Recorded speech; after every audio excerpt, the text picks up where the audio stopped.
Балама телефон чалып, кызмат үчүн $300,000 сунуштап жатышат. Садыр Жапаров.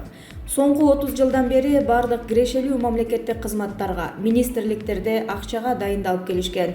Ар бир кызматтын өзүнүн баасы бар деп билдирди президенттин милдетин аткаруучу премьер-министр Садыр Жапаров. Аталган берүү 19 октябрда Аль Жазира телеканалында көрсөтүлдү.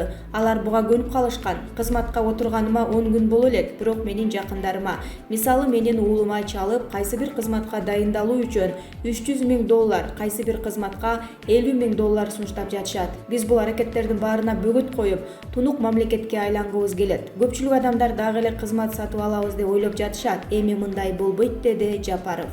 Ал өлкөдөгү коррупциялык схемаларды изилдеп чыкканын айтты. Коррупциялык схемалар ишкерлер, министрликтер менен бюджеттик акчаларды уурдап жүргөн Ак үйдөгү чиновниктерге алып барууда. Мен бул схемалардын баарын билем. Азыр мен министрликтердеги мындай схемаларды жок кылып жатам. Бул көп убакытты талап кылбайт. 2 айдан кийин жыйынтыгын көрөсүздөр. Биз муну сөз менен эмес, ишибиз менен далилдейбиз, деди Жапаров. Суракматов. Мэрликти Түлеевке тапшырдым. Өзүм парламенттик шайлоого катышам. Бишкек шаарынын башчысы Азиз Суракматов жогорку кеңешке шайлоого талапкер катары катышуу үчүн мэрлик кызматтан баш тартты. Бул тууралуу ал 20 октябрда мэрияда өткөн пресс-конференцияда жарыялап, Борбор калаанын мэринин милдетин биринчи вице-мэр болуп, жаңы эле дайындалган Нариман Түлеев аткарарын жарыялады. Суракматов шаар башчылык кызматта турганда бир топ иштер жасалганын, аларды Түлеев татыктуу улантып кетерине ишенерин айтып, аны мэрияга кызматка жеке өзү чакырганын айтып берди. Нариман Ташболотович менен жогорку кеңеште бир фракциядан депутат үзөңгүлөш болгонбуз. Соңку 4 күндөн бери мен аны менен сүйлөшүү жүргүзүп, биринчи орун басарлыкка чакырып жаттым. Ал көпкө макул болгон жок. Бүгүн гана макул болду. 1-2 жума ичинде парламенттик шайлоого даярдык башталат. Мен шайлоого катышууну пландап жатам. Суракматов Бишкек шаарын 2018 жылдан бери башкарып келди. Бүгүн 20 октябрда ал биринчи вицеликке Түлеевди дайындоо тууралуу буйрукка кол койгон. Түлеев Бишкекти 2008-2010 жылдары башкарган. Кийин коррупция үчүн айыпталып, 11 жылга кесилген.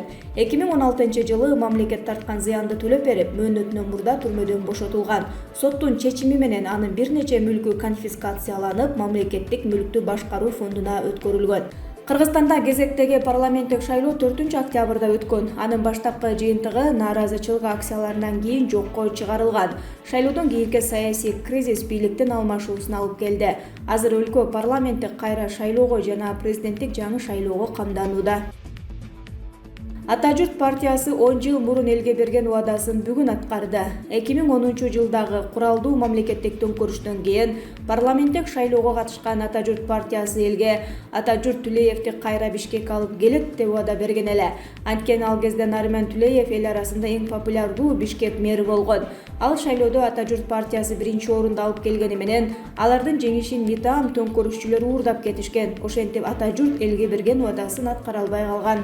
Ошол кездеги Ата журттун лидерлери Садыр Жапаров менен Камчыбек Ташиев 10 жылдан кийин бүгүн бийликке келишип, ошол кездеги убадаларын аткара баштады. 20 октябрда Ата журтчу Нариман Түлеев Бишкек шаарынын вице-мэри болуп дайындалып, дагы бир Ата журтчу Азиз Суракматов Бишкек мэри кызматынан отставкага кетип, орун басарына бошотуп берди. Бул факты социалдык тармактардын көз жаздымынан калбай кеңири талкууга түштү. Түлеев: мэриядан эч ким кызматтан алынбайт. Бишкек мэриясында буга чейин иштеп келген кызматкерлер ордунда эле калышат. Бул тууралуу 20 октябрда Бишкек шаарынын мэринин милдетин аткаруучу болуп дайындалган вице-мэр Нариман Түлеев маалымат жыйында билдирди. Мэриянын ишин билем баштан аяк. Бул жакка 24 саат иштегени келдик. Мурунку кызматкерлер ордуларында эле иштеп калат. Эч кимди кетирбейбиз. Эгер кесипкөй адистер болсо эч кимиси кетпейт, деди Түлеев. Али Токтакунов: Жапаровка жардамым. Садыр Жапаровдун өкмөтүнө жеңил болбойт. Казынада акча өпчап, четтен жардам токтоду. Мындайда өкмөттүн иши жылбайт, убада менен күтүүлөр ишке ашпайт. Анан бүгүнкү тарапташтары кайра сындап чыгышы мүмкүн. Бирок чукул арада ири сумма тапса болот. Менин сунушум. Азаттык клубтун орток иликтөөлөрүнүн натыйжасында Кыргызстандан $932 миллион чыгарылып кеткени аныкталган. Бийлик ал суммадан салык төлөнбөй, аласабыз 6,5 миллиард сомго чыгыптыр деп жыл башында мойнуна алган. $932 миллион негизги бөлүгү чет өлкөлүк Абдукадыр деген үй бүлөнүн банк эсептерине түшкөн. Абдукадырдын Абу Сахи деген компаниясынын Кыргызстанда кымбат баалуу оңдогон жүк ташуучу машинасы, Терексай жаштары деген кен казган компаниясы, Ош менен Бишкекте кыймылсыз мүлктөрү бар. Аларга арест коюп туруп, 6,5 миллиард сомду тез арада өндүрүүгө мүмкүн. Кокус пандемия күчөп кайра үйгө камалчу күн келип калса, бул сумманы 500 миң үй бүлөгө 13 миң сомдон бөлүп берсе болот. Экинчи сунушум. Абдукадырдын атына Матраимовдордун фондуна 100 миң деген доллар келген. Бул Кыргызстандын бюджетине түшпөй калган акчанын эсебинен берилген пара. Аны да кайтарса болот. Райымбек Матраимов жана анын чиновник туугандарынын кайдан тапканы белгисиз мүлктөрү. Дубайда 12,5 миллион долларлык үй жайы ашкереленген. Анын баары Азаттыктын сайтында турат. Текшерип, мамлекетке алчуусун алса болот. Биз, журналисттер, Сооронбай Жээнбековдун коррупцияга каршы күрөш чакырыгына ушундай жардам кылганбыз. Ал колдонбоду, сиз колдонуңуз, бул бизден сизге чоң жардам. Таасирдүү бир кландын кыңыр ишин иликтеп чыгуу журналисттер үчүн өтө көп убакытты талап кылат. Биз бир чоң иликтөөгө 1,5 жыл короттук. Ал эми күч түзүмдөрүндө бийлик эбегейсиз.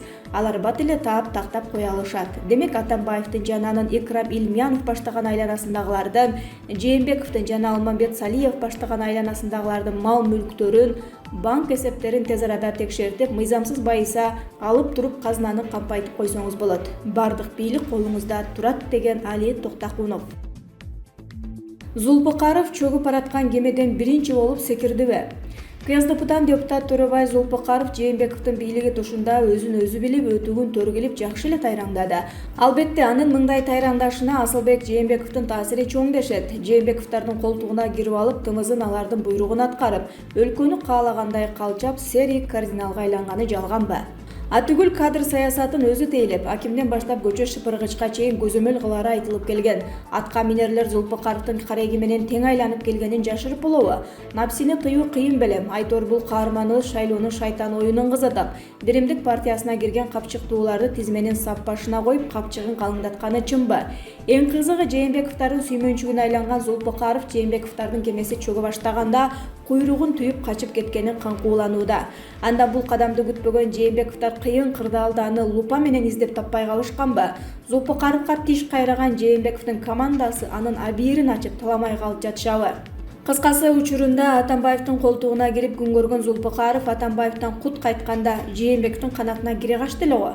Көнгөн адат калабы, уйга жүгөн салабы демекчи, кара булут айланганда кожоюн таштап качкан Зулпукаровго окшогон эркулдардан ким болсо да сак болгону дурус деп жазат Чындык Кейжи. Бажы кызматынын жаңы дайындалган төрагасы Кадыржан Семетеев Эркин Мамбеталиевге кызматын жууп бердиби? 19 октябрда Кыргыз Республикасынын бажы кызматынын төрагасы болуп дайындалган Кадыржан Семетеев бир нече адамды өлтүргөндүгү үчүн өмүр бою түрмөгө кесилген Эркин Мамбеталиевге жаңы кызмат ордун жууп берип жатканда түшкөн сүрөтүн жарандык активист Азамат Аттокуров жарыялады.